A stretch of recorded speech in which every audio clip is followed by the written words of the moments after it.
SFI আর বাকি যে বাম সংগঠন এবং অতি বাম সংগঠন তারা মমতা ব্যানার্জির টিএমসির হয়ে কাজ করছে।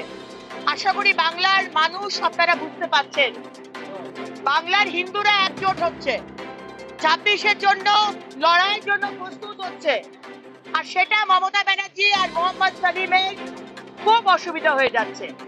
হিন্দু ভোটকে কাটতে হবে, সিপিএম এ ঢোকাতে হবে, তাই এই ধরনের সব নাটক।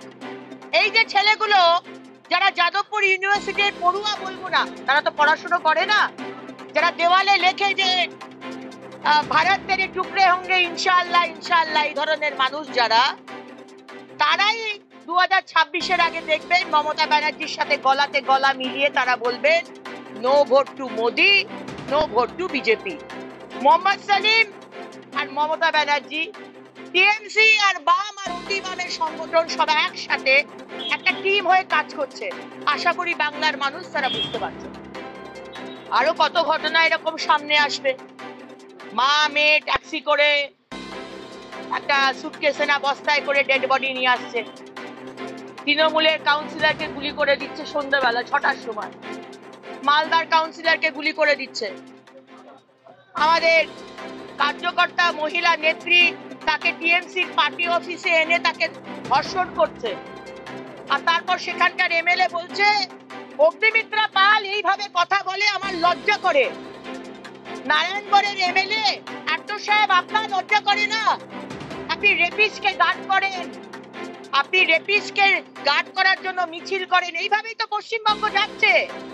এখানে রেপিস্ট, মার্ডারার, খুনি, তোলাবাজি, সিন্ডিকেটবাজ সবাই জানে যে আমি যা কিছু করতে পারি আমার মাথার উপর মুখ্যমন্ত্রীর আশীর্বাদ আছে, পুলিশের আশীর্বাদ আছে, আমি যা কিছু করব আমাকে শুধু তৃণমূলের ঝান্ডাটা হাতে দিতে হবে, ব্যাস। এখানে আমাকে কেউ কিচ্ছু করতে পারবে না। যারা এই ধরনের মুসলমান বিধায়ক, যারা সাহস পায় না এরকম বলতে যে হিন্দুদের কচু কাটা করে ভাগীরথীতে ভাসিয়ে দেবো, মানে আপনি কে? আপনি কে? কে আপনি? হরিদাস পাল? আপনি পশ্চিমবঙ্গে বসে বলছেন যে হিন্দুদের কচু কাটা করে ভাগীরথীতে ভাসিয়ে দেবো, আর তারপরে মমতা ব্যানার্জি বসে বসে দেখেন কোনো শাস্তি হয় না। যারা ফিরাদ হাকিমের মতো মানুষ, যারা বলেন 50%-এর ওপর হয়ে আমরা সংখ্যাগুরু হই, এই ধরনের মানুষ যারা পশ্চিমবঙ্গকে ভাঙার চেষ্টা করছে, যারা ভারতবর্ষকে ভাঙার চেষ্টা করছে, তাদের চ্যাংদোলা করে বাইরে করা হবে। কোন রাষ্ট্রবাদী মুসলমান তাদেরকে কিন্তু বলা হয়নি, বলবো না, কারণ আমাদের প্রধানমন্ত্রী আমাদের শিখিয়েছেন সবকা সাথ, সবকা বিকাশ, সবকা বিশ্বাস, সবকা প্যার। আপনি দেখেছেন তো এই যে ইরাক ইরানে যাওয়া নিয়ে এত কথা হচ্ছে, আজকে মাননীয় প্রধানমন্ত্রী সম্মান দেখেছেন সেই সব দেশে কি ধরনের বিশ্বাস, কি ধরনের সম্মান, মানে যেন তার অভিভাবক, তার দেশের প্রধান সে আমাদের প্রধানমন্ত্রীকে এমন ভাবে সম্মান দেখাচ্ছেন যেন তিনি তার অভিভাবক। এগুলো আগে আমরা কোনোদিন দেখিনি, কারণ এগুলো মেকি নয়, এগুলো হৃদয় থেকে মানুষ জানে যে এই প্রধানমন্ত্রী আর এই দেশ তোমার পাশে আছে।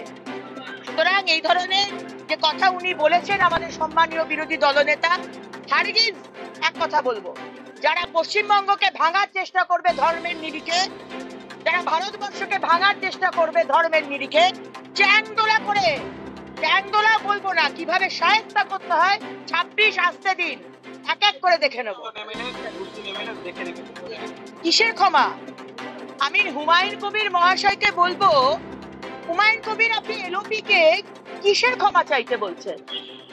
আপনি কি মনে করেন যে আপনি যে কথাটা বলেছেন হিন্দুদের কচু কাটা করে ভাগীরথীতে ভাসিয়ে দেওয়া হবে, আপনি ঠিক বলেছেন? আপনি আগে ক্ষমা চান, তারপর এলওপি ক্ষমা চাইবেন কিনা সেটা আমরা তখন দেখে নেব। আপনি আগে ক্ষমাটা চান।